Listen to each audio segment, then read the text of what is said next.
why in the world you should write a book.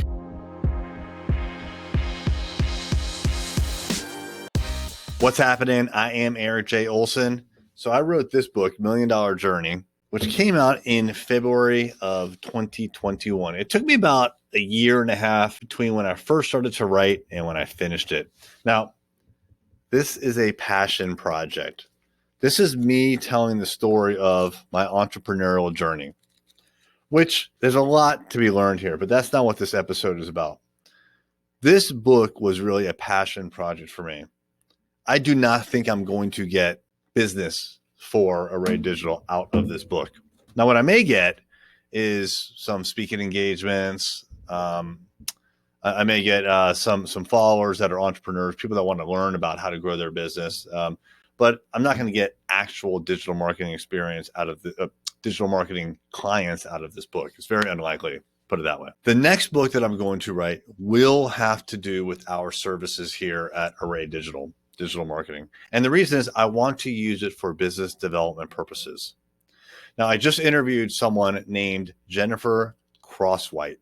And I interviewed her because she will help you put together a book. Now, she will help you throughout the entire process from start to finish. And by start, it's before you even start writing. She will help guide you as to what you should write about and give you an outline, work with you. You have to do the writing, but she'll help you along the way. Now, why would you want to do that? Stay tuned and she'll tell you exactly why. What would you tell them? What is the reason that they should consider writing a book?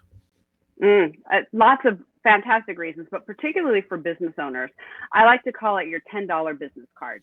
So when you have a book, you are able to increase your impact in ways that you can't do in any other way.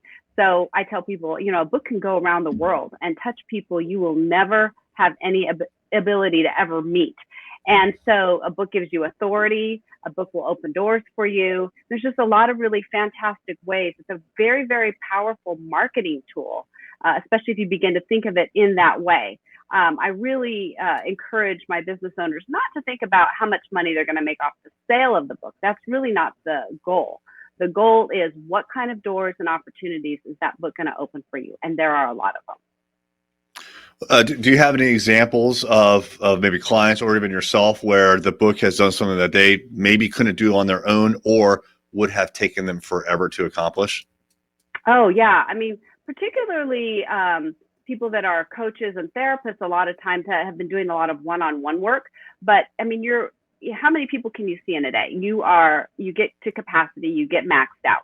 And so a book allowed them to start having speaking opportunities, opening a lot of doors for that.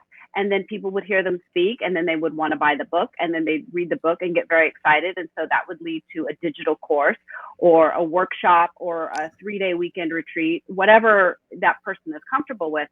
But I have seen people just explode from doing very small kind of one-on-one client work to kind of this huge impact to huge numbers of people just because the book has given them that pathway. And it's really fantastic to see. I love that part of my job. It's just so fun to see. Hey there, it's Erik J. Olson. I wanted to let you know about my book, $1 Million Journey, How to Launch a 7-Figure Business. This is the story of what it took for me to go from freelancer with no clients, no employees, no revenue, to growing a $1 million business. It took me 8 years and I made a lot of mistakes, and all of those mistakes and more importantly, lessons learned are in this book. And we have chapter takeaways, 5 to 15 takeaways that you can apply right now to your business. Check it out on Amazon, $1 Million Journey by me, Erik J. Olson.